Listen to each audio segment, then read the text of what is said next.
My name is Kweku Success, and I'm here to share my encounters with Dr. Sam.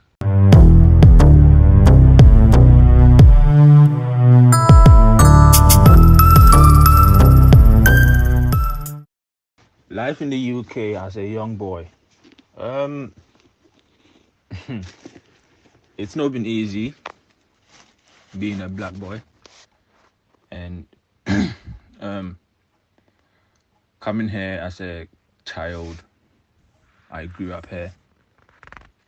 I went to primary school here, secondary school, college. But life here as a black boy has not been easy in terms of living in a black dominated area. I live in Tottenham. So if anyone knows Tottenham, you know what I'm talking about. Living in a black dominated area, gangs, attacks, yeah. So, but if you're lucky enough to get parents like I am, like I've been lucky enough to get parents that has brought me up in God. They've taught me the right way to follow, because starting from primary school, most of my friends were gangs affiliated. Secondary school, which in Ghana is it junior high school or JHS, yeah. That most of my friends were also in gangs, which they tried to get me in gangs.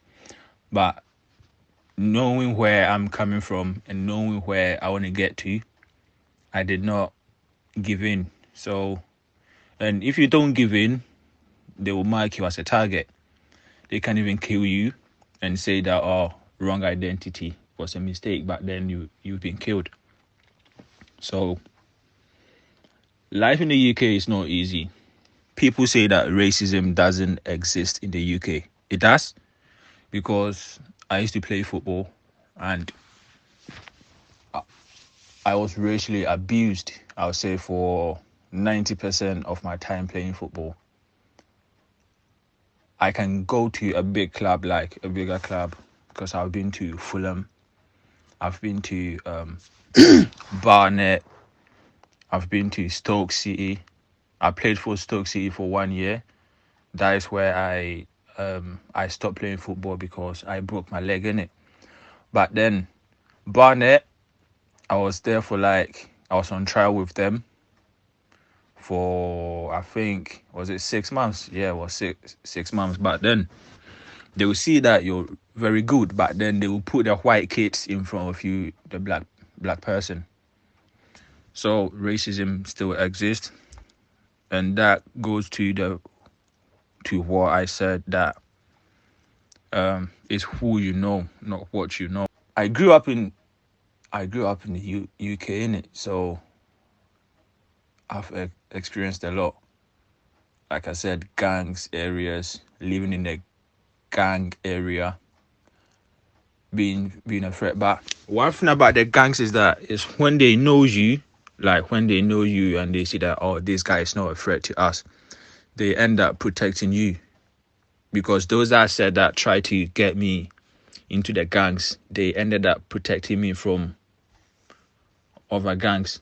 So let's say if I'm walking and I get stopped by a different gang member and I call the guy that I know from a different gang, they will chat to that person, then they will let me go in it. So if they try to get you in a gang and you don't, do not snitch on them. If I say snitch, do not tell the police that, there's gangs here and there's gangs there, so go and arrest them. Nah. If you protect them, they will also protect you. You understand? So that is what life is like living in Tottenham, or North London to be precise. And education-wise, education is good. Education is very, very good in this country. They give you opportunities. So starting from primary school, I started from primary 4. Primary 4. That is in Ghana, we call it class 4. So I started from primary 4. That is when my teachers discovered that I'm a sports person. Put me in class, I'll not learn anything. Even though I end up passing my exams and stuff, but then my field was sports. When it comes to athletics, yeah, call me up. Comes to football, call me up. When it comes to tennis, call me up. Anything to do with sports, just say my name, and the teachers will know who to call for you. So yeah. Athletics, I've run for my borough.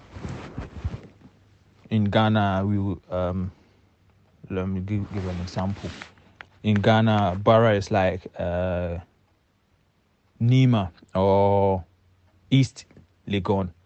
So if I was in Ghana, I would say that I've run for the whole of Nima, and my age group, I can proudly say that I was the fastest. Even when I play football and I get injured and there's an athletic competition, they know that I'm injured from football. They will still try get me to the doctors and find a way for me to run. That is how fast I was. I ran 100 meters in 10.05. Yeah, 10.05 on the dot. And 200 meters, I did it 21 seconds flat. That is how fast I was. But then football messed me up, innit? So yeah. Over here, if you've got the passion or if you've got the talent, they will build on that talent for you. But it all comes down to who you know. So when you get to the top, then the who you know ideology will kick in. So it is what it is over here.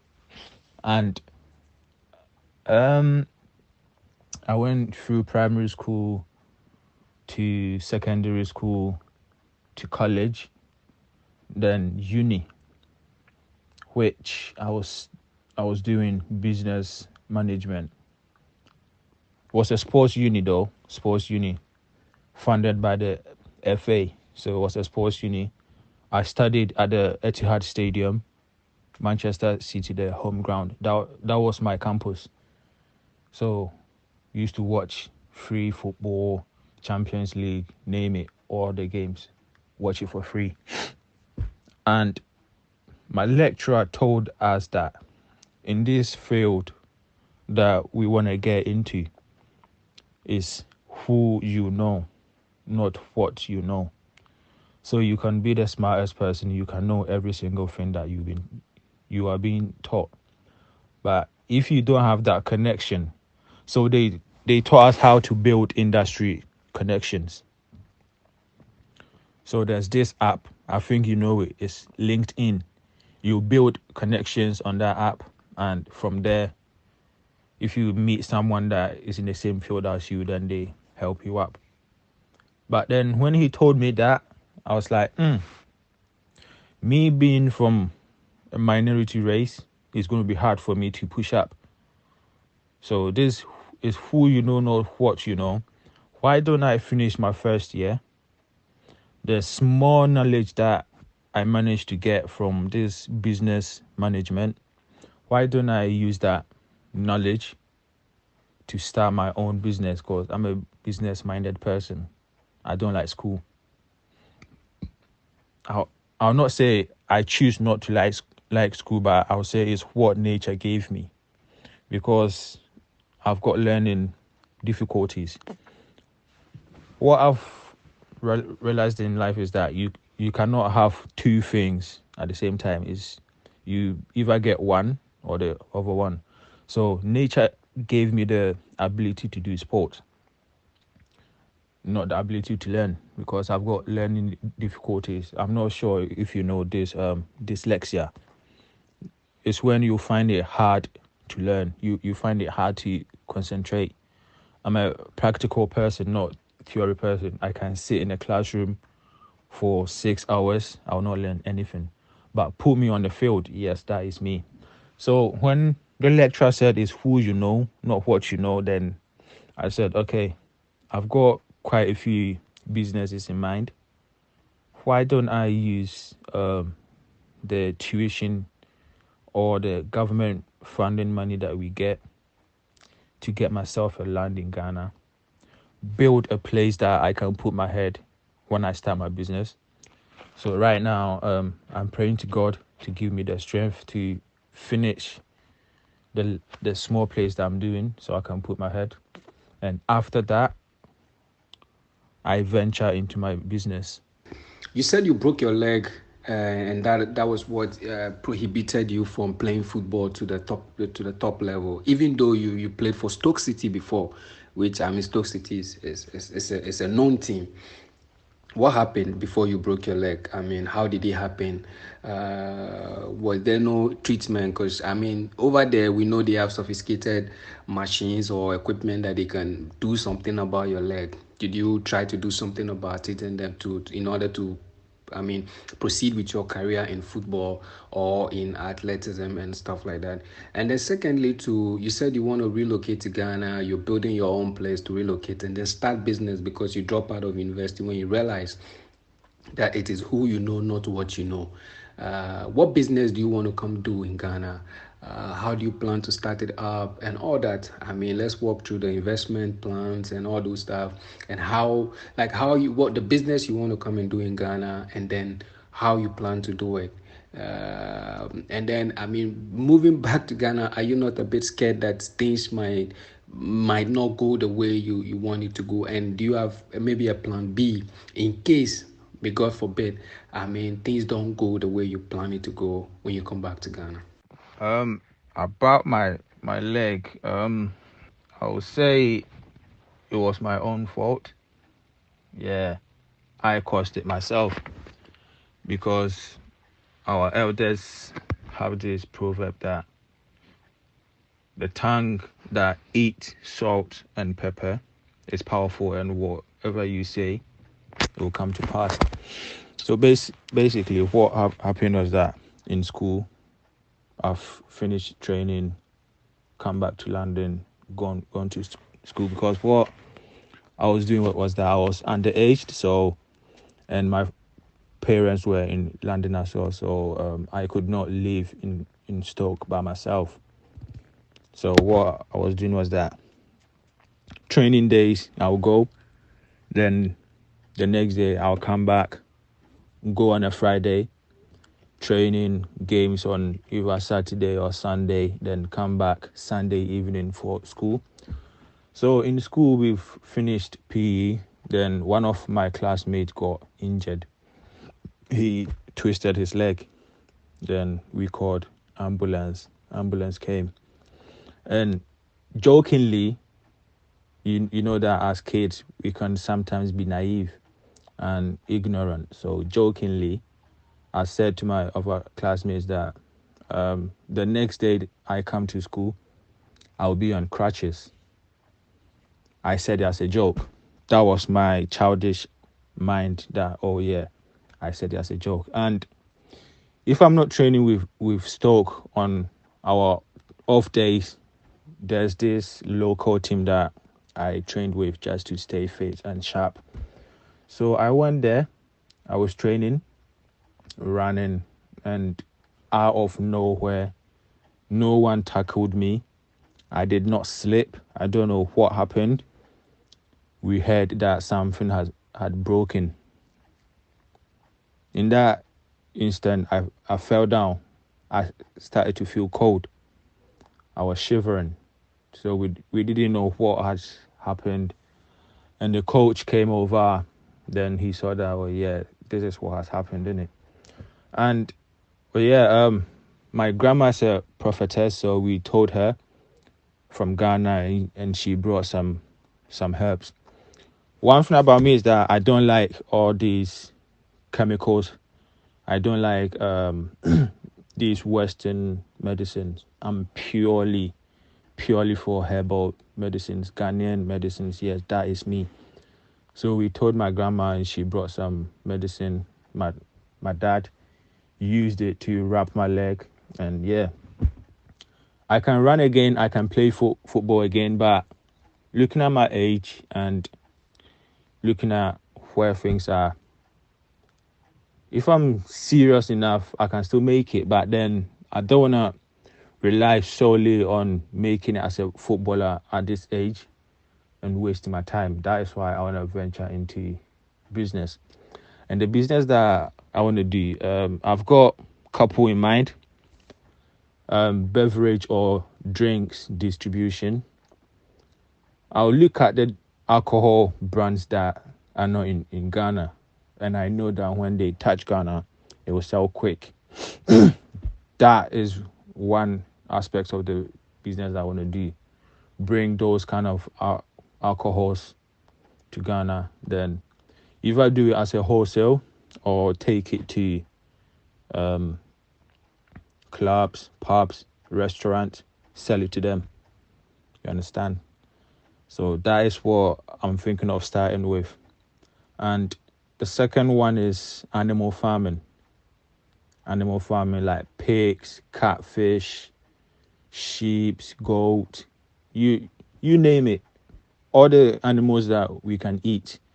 That is also one of the business that I'll add.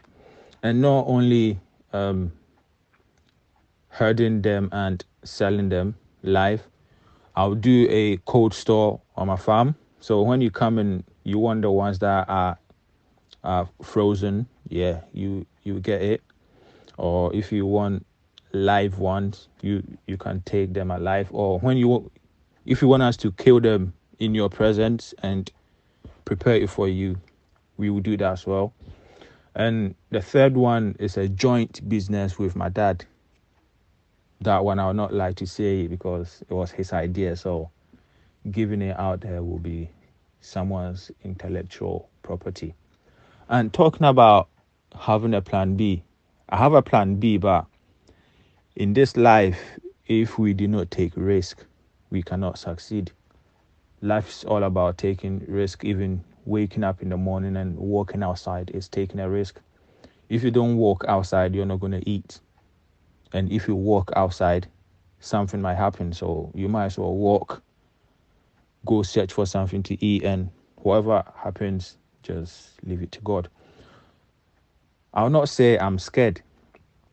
I'm not scared. I'm a bit skeptic because I'm a first timer. Obviously, there will be some profits and losses, but I'm determined to do it. I'm very determined to do it.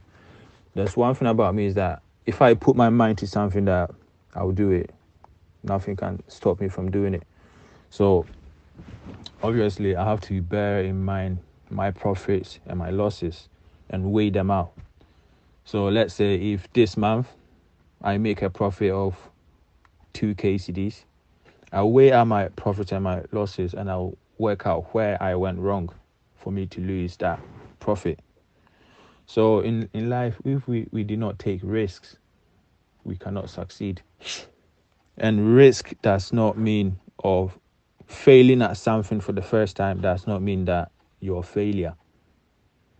It practically means that you're a strong-minded person. You tried something out of your comfort zone and you got it wrong.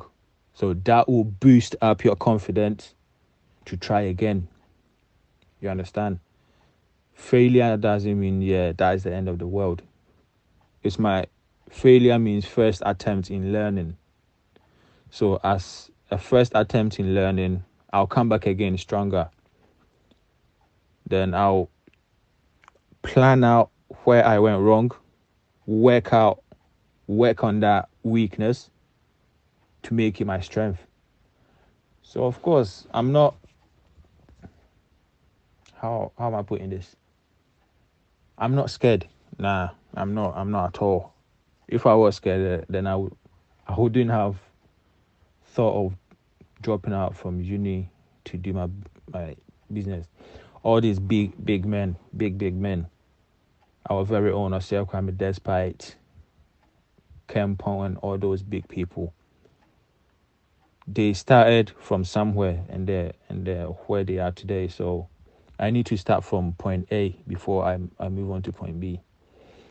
So yeah, I'm not scared at all, man.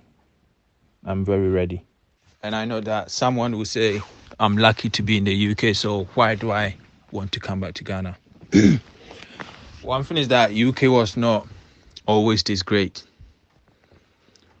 The ancestors had to build it for them.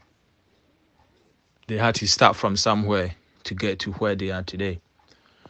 And I don't want my kids or my grandkids to come to a lovely country called Ghana, and experience what we have been experiencing now. Nah, I want to be part of those people that will make Ghana great again. I want to be part of those people that will build Ghana for Ghana to be greater than USA, for Ghana to be the greatest country in the world. So, me coming back to Ghana is investing in my country. It's investing in my own country. Because the taxes that we pay here, that is what they used to build the UK. So me opening the companies and paying taxes in Ghana,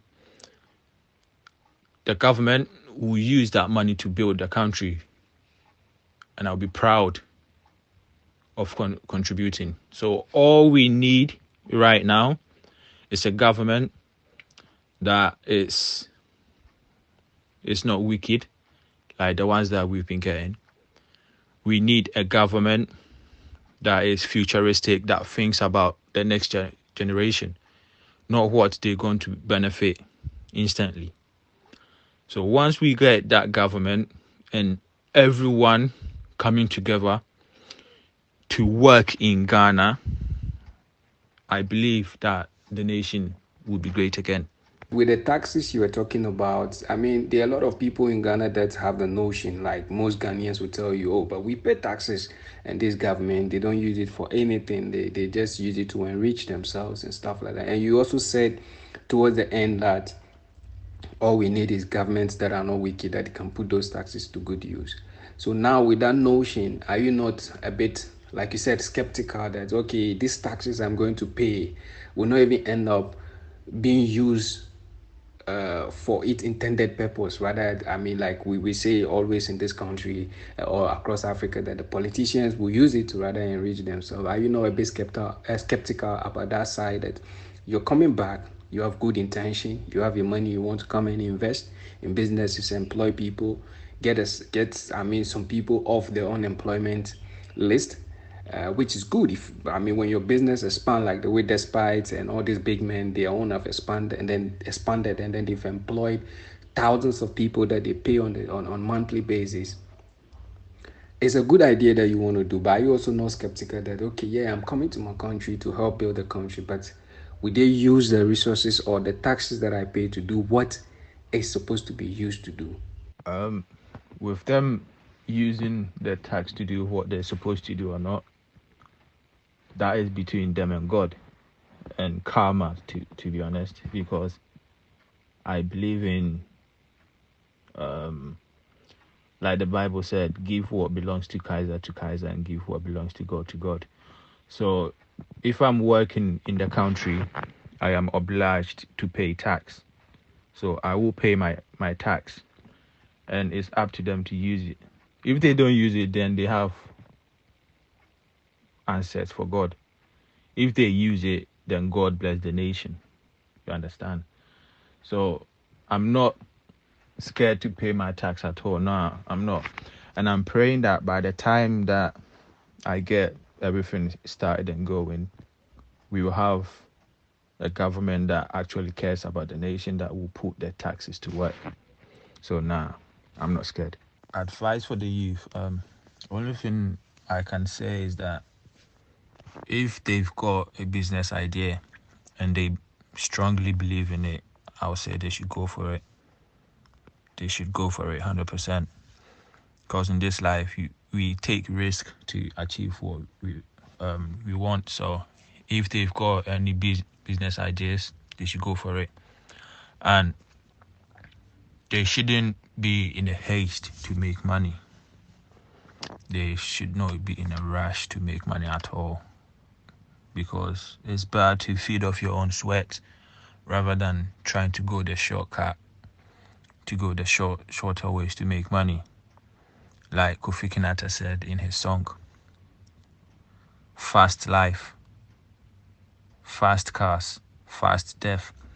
So whatever you achieve in the wrong way, the person that you achieved it from will take something from you in the wrong way. So they should use the correct ways to make money. They should start their own small business. They should not wait for the government to create an employment opportunity for them. Because in the UK, I would say 90% of the jobs that we do, they belong to people, not the government. So they should create employment themselves and stop relying on the government to do something for them. Like you guys said in your previous interview, that Pizza Man, he started from campus and now he's one of the biggest pizza distributors in Ghana. So if you've got business idea and you've got even 2,000 CDs, just start with something. Even if it's buying and selling, start. Stop waiting for the government to create employment for you. If you say you're going to wait for the government, then trust me, you're going to wait for hundreds of years to come. Because these people are not serious. When we talk about Ghana, Ghana is about us. It's about us, the citizens, not the government. So we have to do something for the government to see. That's my small advice that I have for my fellow youths. Thank you. God bless you, my boss. So, guys, you've heard it from my boss. He grew up in the United Kingdom. He has seen it all. Life has shown him different versions. Please, I'm pleading with you to recommend this channel to at least 10 people because I have a lot of encounters that I've shot for you guys. I want us to build a very strong community that we can be sharing each other's encounters and be learning from each other on a daily basis. My name is Dr. Sam. The program is Ride and Chat. We are on TikTok, Ride and Chat, Instagram, Ride and Chat World, Twitter, Ride and Chat, YouTube, Ride and Chat. Until we meet again in another episode, God bless you for watching.